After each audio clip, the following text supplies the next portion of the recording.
Hi, Charlie. Hey, thanks for having me. Uh, Thank you for coming. We're at Meet.Capital Startup Podcast with Charlie Lass. Very exciting guest to have. You're the founder of Humble.Inc, which is a new platform for startups, people building businesses around the world. And um, you've been a founder all your life. You've exited three Yes, companies sadly. already. You've written uh, you've written a book and you're writing a new book about entrepreneurship right now as we speak or when we get off the call. And I'm very happy to have you with us. Thank you very much indeed, and a good morning from the US. Thanks for Yeah, having me. thanks for coming in so early. Um, we're going to talk about founder well-being, a topic that I know you care a lot about. I also care a Mhm. lot about, and I think every founder uh, at least secretly cares a lot about because it's tough Yeah, and managing your own mental well-being is something that you're doing all the time, whether you're thinking about it or not. yeah. There's and this is a topic that's really really important to me, and we as founders, it can be a very lonely journey, and the conversation is changing. But I mean, pre-pandemic, I can't tell you how many founders who in private were really struggling, and then as soon as you meet someone else on your level or a similar level of experience, and they then go, this is really really difficult, and I'm not okay. But it takes a long close relationship or a private conversation. Now we are seeing people say this is difficult, and I don't know what to do about it. A really prominent example where we're February 24, Nvidia having dominated the last year, 250% up in a year. The founder said in an interview in November that he wouldn't do it again.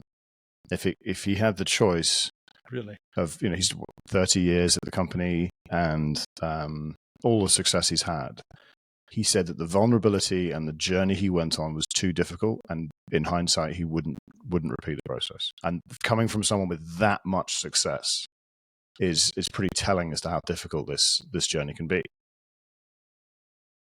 Yeah. Um, yeah, and I think people are more aware, and I think it's also has become in a good way a trend to start thinking about your own well-being, and lots of founders are like into working out, keeping a schedule, meditating. I do all those things, of course, or maybe not, of course. I do all those things, and I think it's really important. But I think it's only part of the story. Yeah, yes, everyone does. Everyone wants to. I know. I heard someone say the other day.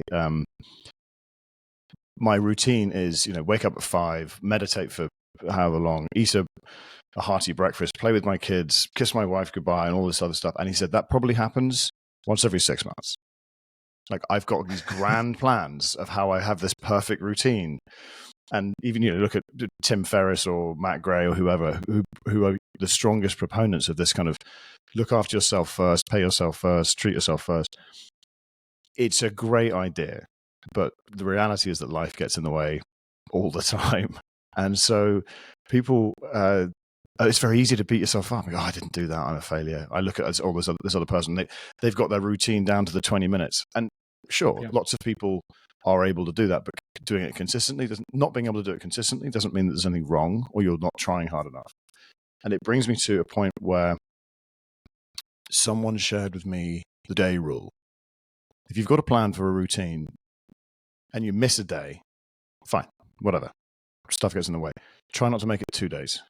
And if you stick to the 2-day rule, then over the course of a month, which is what really matters, a month and a year, you'll find that you have got a much, much more rigid cadence than you think before. But yeah, the 2-day rule is a little bit of advice that I learned, and I think it's really good.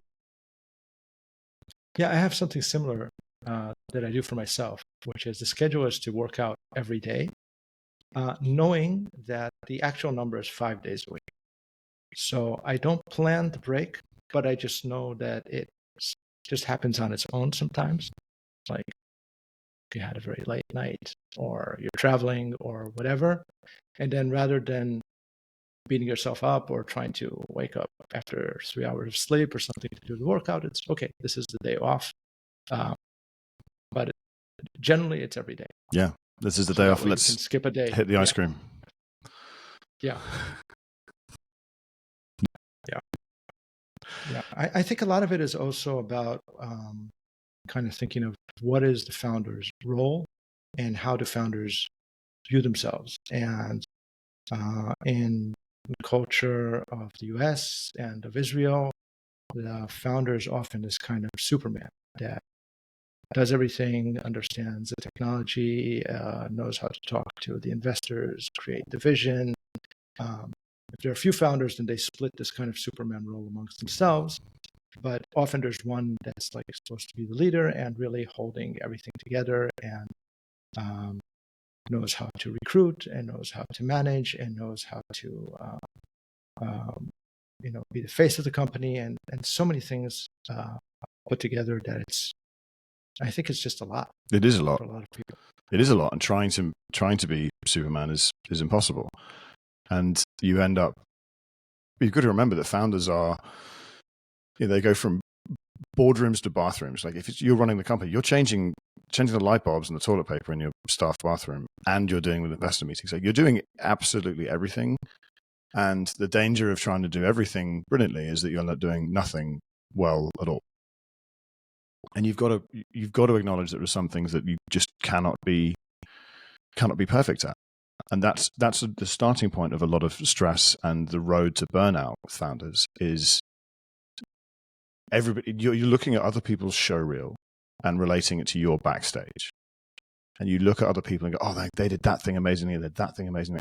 And you get the amazing versions of every single person you meet, and you expect yourself to live up to those standards. It's not actually possible. So taking... Yeah. The other thing to remember is that the journey that you're on isn't the same this month as it will be next, or certainly not this time next year.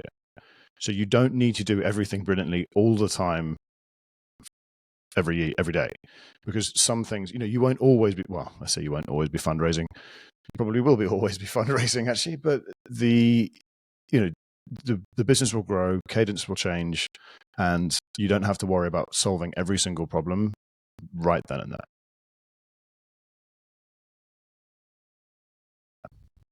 Yeah. And I think that the conversation around burnout is increasing, which is brilliant. And entrepreneurs work in weird ways. We don't always have a 9-to-5 structure. You may work, one day you might find yourself really in the groove with something and you work until midnight and you take the next morning off. But, let's say you're walking around a park, or you take yourself for lunch or something, and someone sees you like, hang on, you're just chilling out on a Monday morning having lunch and, you're not taking this very seriously.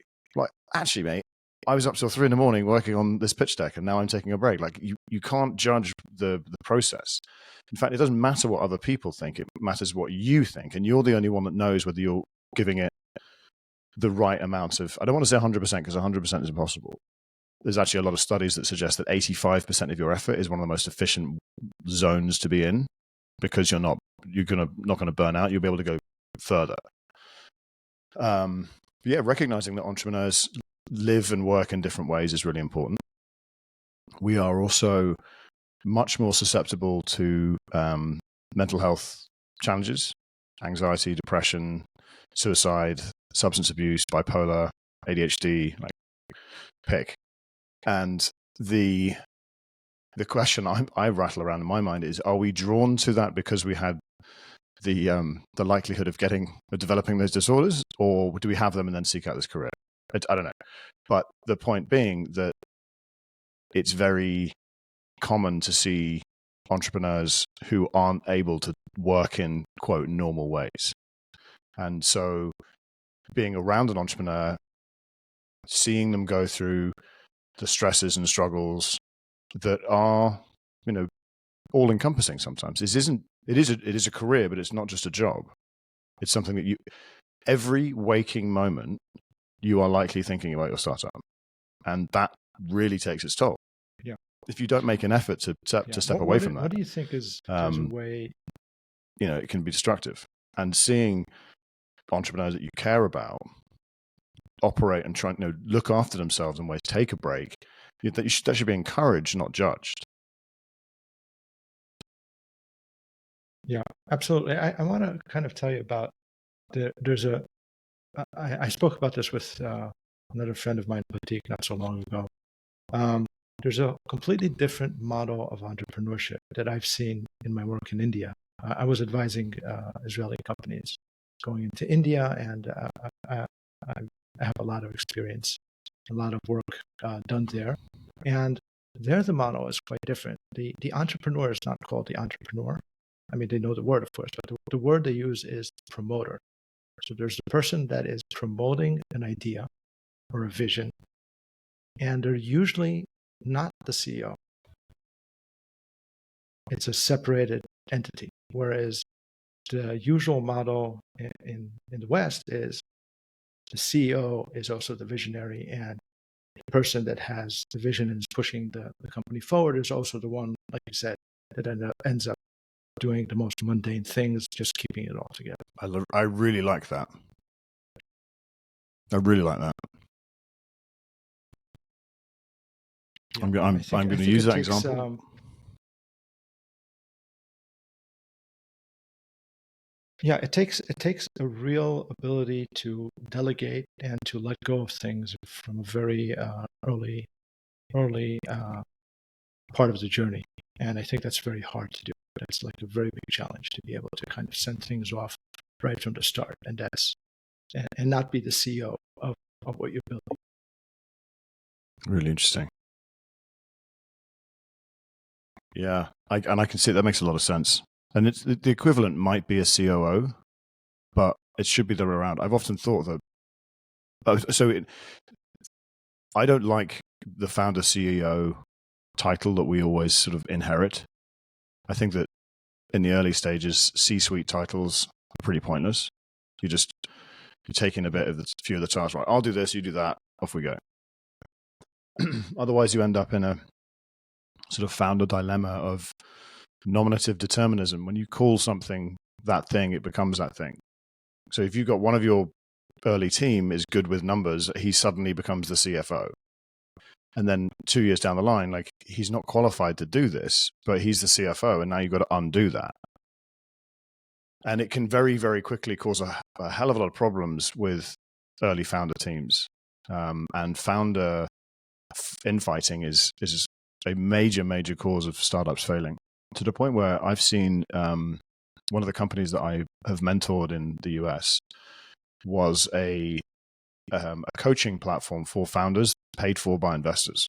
So if you've gone through a VC round with these guys, they will basically pay for couples therapy for the founders, because it is a hugely valuable investment to stop these guys from falling out. Will keep the company going. Yeah, and also maybe make them better leaders along the way. And founding a business with, this is another thing that it blows my mind. People will say, "Oh, I need a co-founder. I'm going to go and look for it. I'm going to find a co-founder on Y Combinator's meetup board." I'm like, you're looking for a marriage, like straight up marriage on a meetup board. That's nuts. You're going to be working with this person, hopefully in lockstep, for 7 and 8 years, maybe longer. And you're going to meet them on a messaging board? Like, maybe, but the co-founder issue. I've had issues with co-founders in the past, and I've known them for 17 years before. Yeah. It's not. You never know what's going to work out. But assuming that you need one and going finding, especially with technical. So, I'm going to go find a technical co-founder, because you're saying you don't know how to code. You're the business guy, the visionary, and you need someone to build a platform or something. Fine. But I think that's definitely changing with AI. The usefulness of raw coding effort and power has been greatly diminished. So do you think that now single founders are the better way to go for most companies? Obviously not for everyone, but for most companies. I it the single founder thing doesn't mean that you don't have a close team of people who are doing things that are so with Humble. I have co-founders, but it's not a 50 equity split because it's not the same level of risk. But they're amazing people that I couldn't do what I'm doing without. So there is ownership, there is accountability, and there is equal drive. But we determined early on that it wasn't going to be. I mean, everyone within the startup is replaceable, including the founder. In fact, especially the founder. So you do need that team. You know that phrase, it takes a village. It does. But going into this with an equal split, I've never seen work properly. You know, especially when you've got like 4 people, like, oh, well, I'll take 25% each. Like, how are you going to get a vote done? How are you going to decide on things? At some point, one person has to be accountable for this, because you can't all be equally, 2 people cannot be equally responsible for a decision, especially when you're involving other people's money. I mean, you will know this from your fundraising journey. Like, investors need to be able to look one person in the eye and go, what happened? And that person needs to go, oh, okay, well, actually, we got this wrong and this went right. Fine. But it's not 2 people, ever. And it may be very closely 2 people, but it's never 50-50. Yeah. Okay. So there's one person that's leading the company, and then that person has also most of the burden of the success or failure of the company on them. Right. Yeah. Which is why I quite like your promoter structure. That's quite cool. But yeah, the CEO, which is why I think it's a very difficult title, because if you're the CEO of Pfizer and you get, $100 million a year, like, cool, you're going to have to take the heat for everything that 10,000 people do. Like, that's your fault eventually, because you get paid $100 million, and also you get paid $100 million or probably more, because everything is eventually your fault. But in a really small team, calling yourself the CEO, okay, sure, go for it. In the eyes of other investors, a sophisticated investor will know that if you're in the first couple of years of your growth of your business, the CEO title means nothing. It's demonstrating that who's got the vision, who's got the passion, who's showing up. And that's why vesting schedules are so important. Because at the beginning, everyone will be like, oh yeah, I'm going to work 100 hours a day. We're going to be billionaires by next week. Fantastic. And then suddenly someone has a family, or someone gets hurt, and you cannot maintain the same level of involvement, enthusiasm, energy, and input across a long period of time. It's just not feasible. And so vesting schedules that say, all right, should we make it to year 5, we'll all get this. That's the deal. And when someone drops off, and they inevitably do at year 3, you're like, cool, you know what you get at year 3. It's not year 5. So everyone's happy. It's in paper at the beginning. And I think that being really open about the likelihood of success and the inevitability of founder stress and infighting, being aware of that from the start saves everyone a lot of trouble. Okay, so I get that the idea of trying to build a structure that will kind of account for troubles ahead, and also kind of take care of the inherent imbalance between founders, that there's one that's kind of leading the way and there are others that might come in, might come out. Let's go back to talking about how to handle the kind of the pressure that's on usually the lead founder, but maybe the leading team. So you kind of said that you're not a big fan of like sticking to a strong schedule, and more about kind of forgiving yourself, dealing with the surprising schedule that you might have, which is full of ups and downs and unexpected events, etc. What else do you think is kind of key to keeping it together?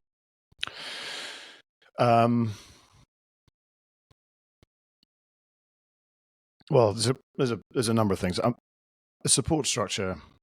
Actually, we have a podcast as well, and we have a regular feature from a guy called Ryan Casey Waller, who's actually my therapist, and he does a mental health moment for our listeners. We did a long interview with him a few weeks ago, and one of the pieces that he said was most valuable to him about when he was coming up and he's been a lawyer, he's been a priest, he's a practicing therapist. Like the guy's, had an amazing career. And one of the things that he learned early on was that when he was dealing with addicts and he was being mentored by someone, and this guy, went to Johns Hopkins and had all of the degrees, and he said, if I can get these people to have a group of people where they feel a community, then half this problem is done. And he's just like, just a second. Half of the people you're working with could be improved if they just had some friends. He goes, yes, that's exactly what I'm saying. The reason being that we are herd animals. We need a tribe. And the psychological and physical damage from isolating yourself from the pack is extremely severe. And so as an entrepreneur, you're taking yourself away from one of the most impactful ways in which we collaborate, which is around work. You're taking that piece, that community away completely. You're stepping out of the 9 to 5, all of that stuff that we're seeing, where millions and millions and millions of people find familiar. You're stepping away from that. And then you're doing it on your own. So you're doing something different, and you're doing it on your own, and you're doing it all on your own shoulders. That is incredibly isolating. And your body and brain will crave community. So this isn't about finding other founders at the same stage as you, because we've all got different metrics, and there isn't a ladder. You can't suddenly make partner or something as an entrepreneur. Like there isn't, or I've got my MBA in entrepreneurship or something, not MBA, masters, whatever. The point is, there isn't a check mark or a process that you go through. Even being in a co-working space can be incredibly helpful. That you're seeing the same people doing the same thing. You're working on totally different things. Maybe you could collaborate, maybe just go for coffee, whatever, but you have to have a little bit of community. Not even just to vent problems to, but just to understand that you're not completely isolated, locking yourself in a basement and building something, because there will be other damage. You may build the best app in the world, but there'll be others. When you emerge into the light, it's going to be a different place. So yeah, community is very, very important because of who we are as animals, not just for our own intellectual relaxation. Yeah, I think one of the challenges around that is that it's much easier to do when things are kind of going well. But what happens is that when things don't go very well or take longer, then it becomes increasingly, it's like a downward spiral. It becomes, for a lot of founders, and I can attest to that too, it becomes increasingly difficult to share, to talk to others, tell what's actually happening. And that's where I think a lot of the isolation happens. So when things are going well, people like to share about it. And it's also part of what the bias that we talked about earlier in the conversation. You see others, doing all kinds of things, or sharing on social media. They're obviously sharing usually the best parts, and it feels like everyone's having a party. And when things aren't going well, that kind of makes that isolation worse. And so the social media piece, let's not delve into the toxicity of social media, because that's been done to death. And if people aren't at this point aware of it, then who knows? But actually, that's one of the things we're trying to change at Humble is, if you go on LinkedIn, very few people have had a bad day ever, it seems, on LinkedIn. And if they have, then there was a life lesson, and I'm so blessed to get through it. Like, okay, fine. You're not doing it in real time. What you're not doing on LinkedIn is going, holy, I'm having a really, really miserable day right now, and I'm desperate for help. And what I want to do is to post here, God damn it, I need a job, but I can't because I don't want to ruin my professional reputation or something. Like you just don't talk about the really bad bits whilst they're happening. You talk about the life lesson afterwards, when things are okay, if they're okay. And at Humble, we're trying to, we have this thing called startup funerals, where someone's business or their idea tanked, and we will all have a little ceremony and talk about, put it to death, bury it. That failed, it's dead, move on. And there's an increase in meetups on Friday, F up Fridays, and we talk Yeah. when you know about these, right? And you just talk about what went wrong. Well, this sucks. I'm terrible at this, or whatever it needs to be, just to get it out. Yeah. Yeah. That's a great thing to start a funeral. That's pretty cool. Okay. What else have you built into Humble for to support startup founder well-being? Could you repeat that? You cut out a little bit. Oh yeah. What else did you build into Humble for to support startup founder well-being? That's great. So we have one of our taglines is it's everything a startup needs and nothing else.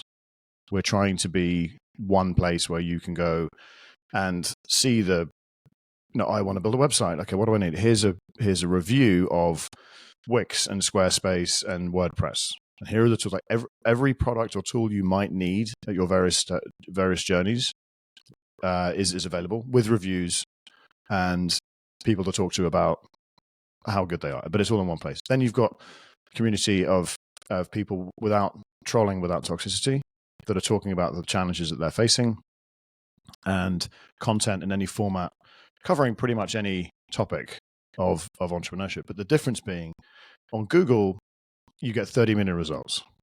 On YouTube, you get a lot of really great stuff, and then suddenly I'm watching a cat video or a World War II submarine video, whatever, it's something. I'm distracted. On LinkedIn, you get sold to, and on TikTok, you get lied to. And so we're trying to solve for all four of those things, where there is no endless scroll.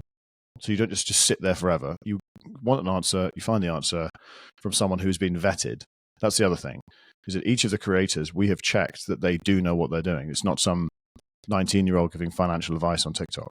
Like, this person knows what they're doing. And it works. It really seems to help. Okay.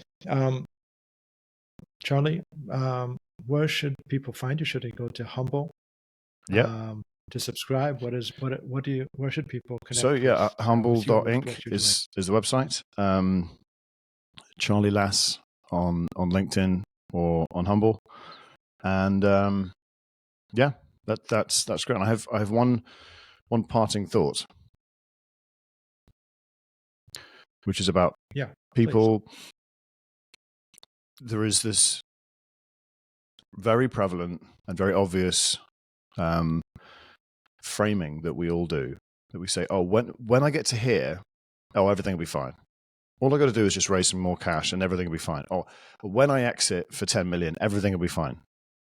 There isn't this halcyon moment. It doesn't exist where suddenly, because of one thing happening, everything is suddenly rosy. That's an outcome-based thinking, where you're relying on external factors to provide you with validation and satisfaction. Focusing on the process is much, much easier. And the way to think about it is that entrepreneurs are athletes and artists. And if an artist sells their first painting, they've got 50 other ones in a shed somewhere that they're working on. They're thinking about, that one, if I'd only done that bit differently, then, but someone's bought it, someone liked it, someone cared enough, and they've done it. But that doesn't mean that person is then stopping. If the person is running 400 meters and they get a great time, that doesn't mean they're going to stop. They're using that as a learning process to move on. So this thinking of things as moments in time, as outcomes, and saying, right, this exit will change everything. Now, financially, that may be the case, but you're not going to stop. The only person I can think of that's ever actually stopped and got away from it is MySpace Tom, who sold MySpace for 500 something million and has vanished. And well done him. But for the most part, that doesn't happen. But that doesn't mean you're not a successful entrepreneur. And people, not all entrepreneurs have to be billionaires. Bringing in, $500,000 a year and looking after your family and not being stressed, everyone would say yes to that, because it provides you with the satisfaction of having built something on your own, solved a problem that you care about, and created some freedom for yourself. So I would just think of it in those terms, that it doesn't have to be, mega yachts and things. It can be satisfaction of having done things your own way and reached a point that you're proud of and that your family and loved ones are cared for. Yeah, and keeping it together by remembering that it's a process, and trying to find your well-being and your mental stability unrelated to the recent outcomes of what you've done. So that's a challenge for everyone, I think, in every way, every walk of life, but definitely for entrepreneurs. That's right. Charlie, this was a wonderful conversation. Yeah, it's Thank fun. you very much. We'll do it again sometime. Please. Really appreciate it. Humble.Inc. is where to subscribe to Humble and be part of your community that you're building. And we'll put that in the show notes, etc. If you're listening to this, subscribe to the Meet.Capital newsletter, where we give every week a summary of what we've learned from our weekly podcast, and a lot of great content for founders as well. So thanks, everyone. Bye for now. Thank you very much.